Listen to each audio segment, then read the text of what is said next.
જો પપ્પા છોકરી હારે મારે લગ્ન કરવાના છે, હું તમને મળવા લઈ આવ્યો, તમે મળી લ્યો. દીકરા તો તમારા જમાનામાં સારું હોય કે અમે કઈ બોલતા નથી, બાકી અમારા જમાનામાં અમે અમારા બાપ અમે કોઈ છોકરીનું નામ લેતા ને તો અમારા બાપા અમને મારી મારીને સુવર જેવા કરી નાખતા. હવે જૂની વાતો નથી કરવી, જેના લગ્ન છે એના ઢોલ વગાડો ને પેલા. કાંઈ વાંધો નહીં મારા દીકરા. બેટા તું કેટલું ભણેલી હો મેં માસ્ટર ડિગ્રી કરેલી છે. અને તમે ઘરમાં કેટલા ભાઈ બહેન હો? હું મારા મમ્મી પપ્પાની એકને એક લાડકી છું. એવું હે એમને? મારે બે લાડકા દીકરા હે, એક તારી બાજુમાં બેઠો ઈ અને એક આનથી મોટો. અને તને ઈ ખબર હે આવડાએ એના મોટા ભાઈનો શર્ટ ફાડી નાખ્યો તો નાનપણમાં. તેદુનો આનો મોટો ભાઈ આની ઉપર ખાર ઉતારે હે, રોજ 8 વાગે ને ત્યારે આને મારે હે. એવું હે એમ ને? હા, જો 8 વાગવું છે હવે આવવો જ જોઈ.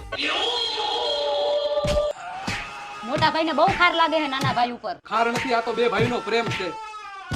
પ્રેમમાં ત્યાં કોને મારી નો નાખે. કોઈ કોઈને નહીં મારી નાખે, આપણે મોજ કરવાની. તમે લોકો વાતું કરો છો ને, ચા પાણી પી લીજો, હું 2 મિનિટમાં આવું.